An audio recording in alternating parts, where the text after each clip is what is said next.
Aerynux, the signal shepherd, was a guardian of fractured truths, a keeper of rhythms in a world where history folded and memory was a fluid, distorted echo.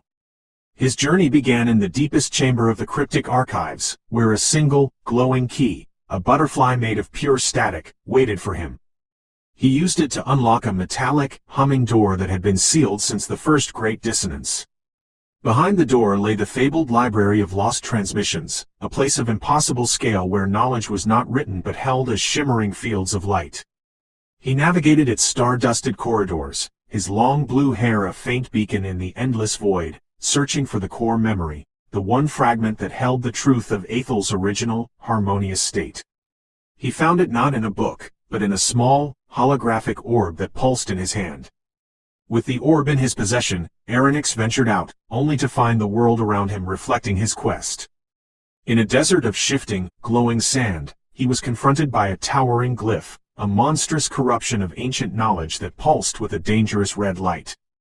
He fought to overcome it, and as it shattered, the truth it was guarding was revealed on a cracked, holographic display, a glimpse of the two suns, Zolan and Alindra, but with the ghostly shimmer of a third, spectral sun. This was the source of the distortion. The revelation triggered a defensive protocol in the very fabric of reality, and the ancient palace of ice and light began to collapse around him. He raced through a storm of razor-sharp crystalline shards, his cutlass glowing with a protective cyan aura as he dodged the falling debris. Escaping the crumbling reality, he found a serene respite in a shimmering field of glowing, ethereal flowers. He paused, looking at a single bloom that held a miniature galaxy in its petals, a reminder of the universe's underlying, delicate harmony. But the journey took its toll. Looking into a shattered mirror, Aerynux saw his own reflection distort, flickering and glitching between his present self and an older, wounded version of him, a ghost of the man he was before the signal fractured. He was then pulled into the eye of a swirling maelstrom, an endless storm of light and fragmented sound.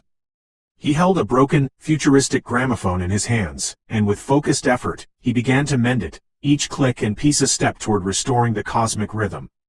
The final battle was a silent, psychic conflict. Against a powerful, unseen entity that manipulated static and inverted colors, Aerynux fought to regain control. When it was over, he stood alone, at peace. A single neon tear, pure light streamed down his face, a release of the immense burden he carried, as he looked at a still lake reflecting 1,000 constellations. He then arrived at the base of the great citadel, a colossal pyramid, and placed the glowing orb into a slot. The entire structure began to hum and pulse with energy, and a memory projection appeared before him, a beautiful woman whose face was made of flickering static. It was a vision of what he had lost in his journey, the sacrifice he had made for the sake of the universe's harmony. With the signal restored, he stood alone on a new, vibrant planet.